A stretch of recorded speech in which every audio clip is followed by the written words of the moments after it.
নমস্কাৰ ছাত্ৰ ছাত্ৰীসকল আজিৰ পাঠত আমি সপ্তম শ্ৰেণী গণিতৰ তথ্যৰ ব্যৱহাৰ এই পাঠৰ আজি আমি অনুশীলনী 3.2 থকা কেইটামান প্ৰশ্ন উত্তৰ আলোচনা কৰিম।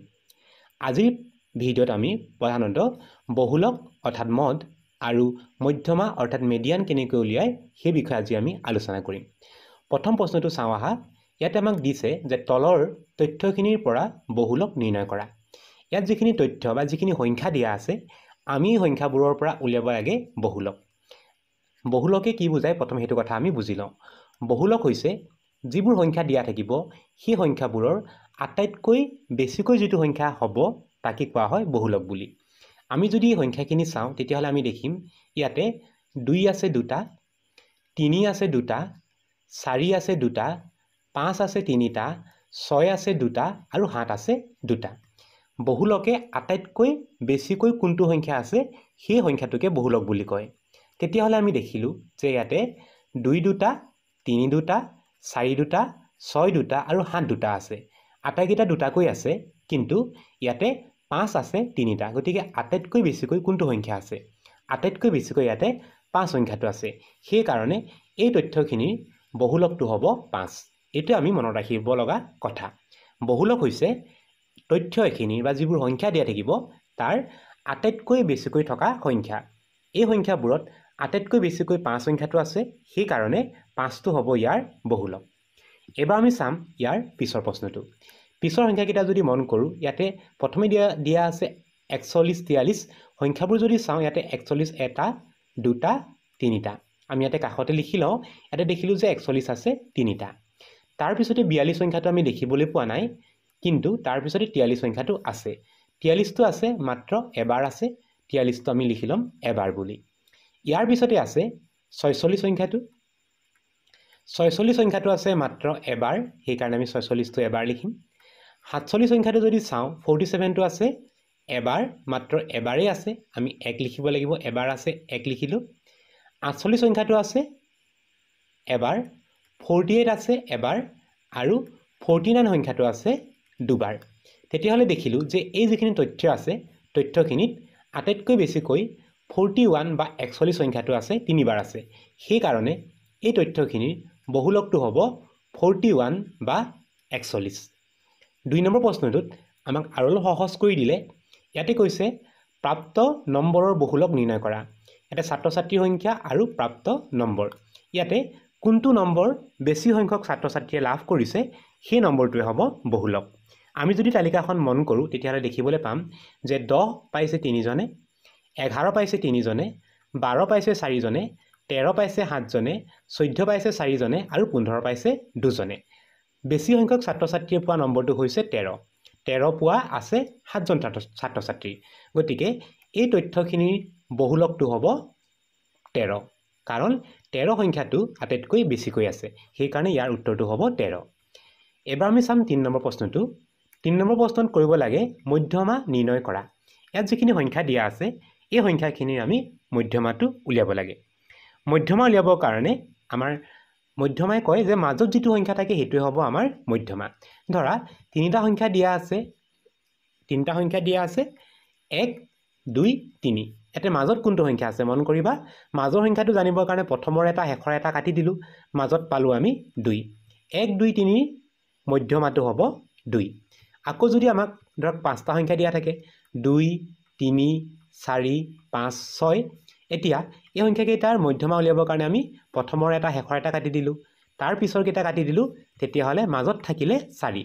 এই তথ্যখিনিৰ মধ্যমাটো হ'ব 4। আমি এনেকৈ উত্তৰবোৰ কৰিব লাগে।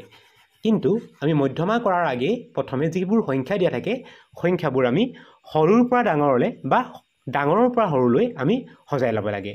এই তথ্যখিনি যদি সজাবলৈ যাওঁ তেতিয়াহ'লে দেখিলোঁ যে আটাইতকৈ সৰু সংখ্যাটো হৈছে 0। 0টো মাত্ৰ এবাৰেই আছে, আমি 0 লিখিলোঁ। তাৰপিছতে যদি চাওঁ 1টো আছে, 1টো এবাৰ আছে, সেইকাৰণে 1 লিখিম মাত্ৰ এবাৰ। 1ৰ পিছত থকা সংখ্যাটো হৈছে 2। 2 আছে এবাৰ, 2 লিখিম। তাৰপিছতে আছে 3, 3টো এবাৰ আছে, 3 লিখিলোঁ। তাৰপিছতে আছে 4, 4ও এবাৰ আছে, গতিকে লিখিব লাগিব 4। একাদিক্ৰমে লিখি যাম। 5 আছে এবাৰ, লিখিব লাগিব 5। 6 সংখ্যাটো আছে এবাৰ, তাৰপিছত আহিব 6। তাৰপিছতে আছে 9 সংখ্যাটো 9 লিখিব লাগিব 9ৰ পিছতে আছে 10 10টো এবাৰে আছে আৰু একেবাৰে শেষত আছে 12 সংখ্যাটো এতিয়া আমি আটাইকেইটা সংখ্যা লিখিলোঁ কিন্তু এটা সংখ্যা আমাৰ বাদ পৰি গৈছে সেইটো হৈছে 8 6 আৰু 9ৰ মাজতে আমি 8 সংখ্যাটো লিখি লওঁ এতিয়া মাজৰ সংখ্যাটো উলিয়াবৰ কাৰণে আমি প্ৰথমৰ এটা সংখ্যা আৰু শেষৰ এটা সংখ্যা কাটি যাম প্ৰথমৰ 0 কাটিলোঁ শেষৰ কাটিলোঁ 12 প্ৰথমৰ কাটিলোঁ 1 শেষৰ কাটিলোঁ 10 প্ৰথমৰ কাটিলোঁ 2 শেষৰ কাটিলোঁ 9 প্ৰথমৰ কাটিলোঁ 3 শেষত কাটিলোঁ 8 4 6 তেতিয়াহ'লে দেখিলোঁ যে 5 সংখ্যাটো অকলে ৰৈ গ'ল এই তথ্যখিনিৰ কাৰণে 5টো হ'ব মধ্যমা গতিকে আমাৰ 3 নম্বৰ এক যিটো সংখ্যা দিয়া আছে সেই সংখ্যাখিনিৰ মধ্যমাটো হ'ব 5 এবাৰ আমি চাম 2 নম্বৰ প্ৰশ্নটো ইয়াত থকা সংখ্যাবোৰৰ যেতিয়া আমি মধ্যমা উলিয়াম প্ৰথমে আমি সংখ্যাবোৰ সৰুৰ পৰা ডাঙৰলৈ সজাই ল'ব লাগিব যদি সজাই লওঁ ইয়াতে সংখ্যাবোৰ আৰম্ভ হৈছে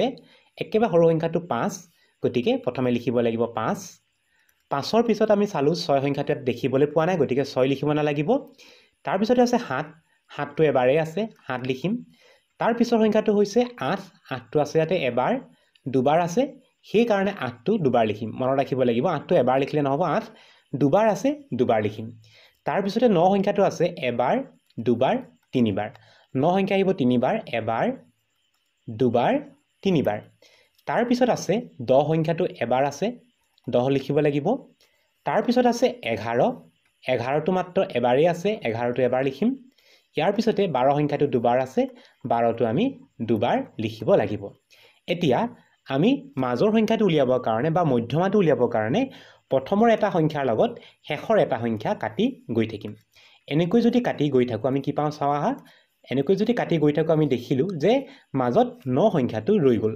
মাজত 9 সংখ্যাটো ৰৈ গৈছে গতিকে এই তথ্যখিনিৰ মধ্যমাটো হ'ব 9 এবাৰ আমি চাম 4 নম্বৰ প্ৰশ্নটো 4 নম্বৰ প্ৰশ্নত দিয়া আছে 14জন ছাত্ৰ ছাত্ৰীয়ে গণিতৰ মূল্যায়নত 50ৰ ভিতৰত পোৱা নম্বৰৰ তালিকা তলত দিয়া ধৰণৰ ইয়াতে 14জন ছাত্ৰ ছাত্ৰীয়ে পৰীক্ষাত লাভ কৰা নম্বৰবোৰ দিয়া আছে আমাক প্ৰশ্নটোৰ পৰা সুধিছে যে তথ্যখিনিৰ বহুলক আৰু মধ্যমা দুইটা উলিয়াব লাগে লগতে এইটো সুধিছে যে দুয়োটা মান একেই নে মানে দুইটা মান আমি একেটা সংখ্যা পাম নে নেপাম সেইটো আমি কৰিব লাগে ইয়াতে আমি কি কৰিব লাগিব প্ৰথমে আমি সংখ্যাখিনি সজাব লাগিব সৰুৰ পৰা ডাঙৰলৈ সৰুৰ পৰা ডাঙৰলৈ আমি প্ৰথমে সংখ্যাবোৰ সজাই যাওঁ সৰুৰ পৰা ডাঙৰলৈ যদি সজাওঁ ইয়াতে দেখিলোঁ একেবাৰে সৰু সংখ্যাটো কি হয় আমি যদি চাওঁ একেবাৰে সৰু সংখ্যাটো হৈছে 21 এটা কাম কৰিব পাৰা তোমালোকে যিটো সংখ্যা লিখিবা সেই সংখ্যাটো তোমালোকে এনেকৈ কাটি যাব পাৰা 21টো লিখিলোঁ কাটি দিলোঁ তাৰ পিছৰ সৰুটো কি 21ৰ পিছতে যদি সৰু সংখ্যাটো আমি চাওঁ তাৰ পিছৰ সৰু সংখ্যাটো হৈছে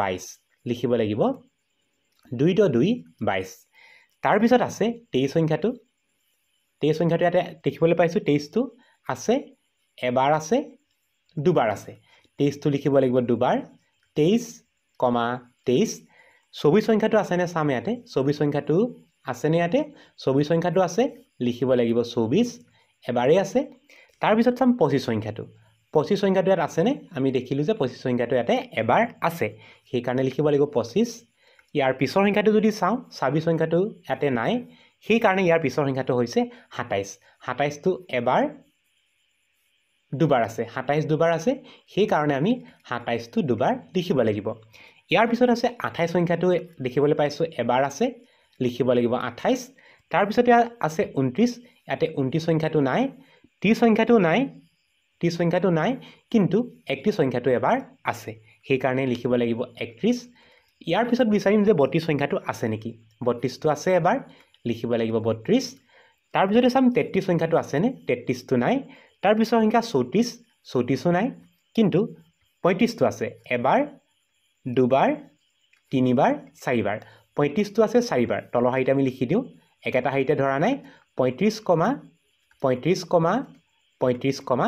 চাৰিবাৰ আছে আমি চাৰিবাৰ লিখিব লাগিব ইয়াৰ পিছৰ সংখ্যাটো হৈছে 36 নাই 37 নাই 38 নাই 39 নাই 40টো আছে এবাৰ তাৰপিছতে আমি চালোঁ এটা সংখ্যা বাদ পৰি গৈছে 42 সেই 42 সংখ্যাটো একেবাৰে শেষত লিখি দিলোঁ এতিয়া আমাৰ আটাইবোৰ সংখ্যা লিখা হৈ গ'ল এতিয়া আমাৰ কামটো হৈছে যে এই সংখ্যাবোৰৰ মাজৰ পৰা আমি উলিয়াব লাগিব প্ৰথমে উলিয়াম আমি বহুলকটো যদি উলিয়াব বিচাৰোঁ ইয়াতে দেখিলোঁ যে আটাইতকৈ বেছিকৈ অহা সংখ্যাটো হৈছে 35 35টোৱে আটাইতকৈ বেছি 4বাৰ আহিছে গতিকে এই তথ্যখিনিৰ বহুলকটো হ'ব 35 বা 35টো হ'ব ইয়াৰ বহুলক কিয় হ'ব কাৰণ ইয়াতে 35 সংখ্যাটো আটাইতকৈ বেছিবাৰ আহিছে এবাৰ আমি উলিয়াম সংখ্যাবোৰৰ মধ্যমা উলিয়াবৰ কাৰণে প্ৰথম সংখ্যাটোৰ লগত আমি শেষৰ সংখ্যাটো কাটি গৈ থাকিম প্ৰথমৰ এটা শেষৰ এটা এনেকৈ যদি কাটি গৈ থাকো কি পাওঁ চাওঁ প্ৰথমৰ এটা শেষৰ এটা প্ৰথমৰ এটা শেষৰ এটা প্ৰথমৰ এটা শেষৰ এটা প্ৰথমৰ এটা শেষৰ এটা প্ৰথমৰ এটা শেষৰ এটা তেতিয়াহ'লে দেখিলো যে ইয়াতে 28 সংখ্যাটো সোঁমাজত আছে মধ্যমা গতিকে এই তথ্যখিনিৰ মধ্যমাটো হ'ব 2 * 8 28 এতিয়া আমি দেখিলো যে তথ্যখিনিৰ বহুলকটো হৈছে 35 আৰু মধ্যমাটো হৈছে 28 তেতিয়াহ'লে দেখিলো যে এই মান দুটা একে নহয় সেইকাৰণে আমি কি লিখিব লাগিব যে দুয়োটা মান একে নহয় বুলি আমি লিখিব লাগিব এবাৰ আমি চাম 5 নম্বৰ প্ৰশ্নটো ইয়াত আমি একে ধৰণে বহুলক আৰু মধ্যমা উলিয়াবৰ লাগে সেই কাৰণে সংখ্যাবোৰ প্ৰথমে লিখি লম সংখ্যাবোৰ যদি চাওঁ ইয়াতে আমি চাম যে একেবাৰে সৰু সংখ্যাটো কি ইয়াতে একেবাৰে সৰু সংখ্যাটো হৈছে 12 12টো আছে এবাৰ দুবাৰ আছে 12 লিখিব লাগিব দুবাৰ 12,12 তাৰ পিছতে 13 সংখ্যাটো আছে এবাৰ দুবাৰ আছে 13 লিখিব লাগিব দুবাৰ 13,13 14 সংখ্যাটো আছে ইয়াতে এবাৰ দুবাৰ তিনিবাৰ আছে 14 লিখিব লাগিব তিনিবাৰ এবাৰ দুবাৰ তিনিবাৰ তাৰ পিছৰ সংখ্যাটো হৈছে 16 এবাৰেই আছে 16 লিখিব লাগিব ইয়াৰ পিছতে দেখিবলৈ পোৱা থাকি যোৱা সংখ্যাটো হৈছে 19 সংখ্যাটো আমি লিখি দিলো এতিয়া আমি উলিয়াম বহুলক যদি উলিয়াও আমি দেখিবলৈ পালো যে 14টো আটাইতকৈ বেছিকে তিনিবাৰ আছে সেই কাৰণে এই তথ্যখিনিৰ বহুলকটো হ'ব 14 উলিয়াব লাগে এবাৰ আমি মধ্যমা উলিয়াবৰ কাৰণে প্ৰথম সংখ্যাটোৰ লগত শেষৰ সংখ্যাটো কাটি গৈ থাকিম 12ৰ লগত কাটিম 19 প্ৰথম 12টোৰ লগত কাটিম 16 13য়ে কাটি দিম 14ৰ লগত 13ৰ লগত কাটিলো 14 তেতিয়াহ'লে মধ্যমাটো পালো আমি ইয়াতে 14 আমি দেখিবলৈ পালো যে বহুলক আৰু মধ্যমা দুয়োটা মানেই একেই হয় সেইকাৰণে আমি লিখিব লাগিব যে দুয়োটা মানেই একেই হয় ছাত্ৰ ছাত্ৰীসকল আজিৰ পাঠটি ইমানেই আছিল আজিৰ পাঠটি ইমানতে সামৰিছো নতুন এটি পাঠৰ আলোচনাৰ সৈতে তোমালোকক পুনৰ লগ পাম বুলি আশা ৰাখিলো নমস্কাৰ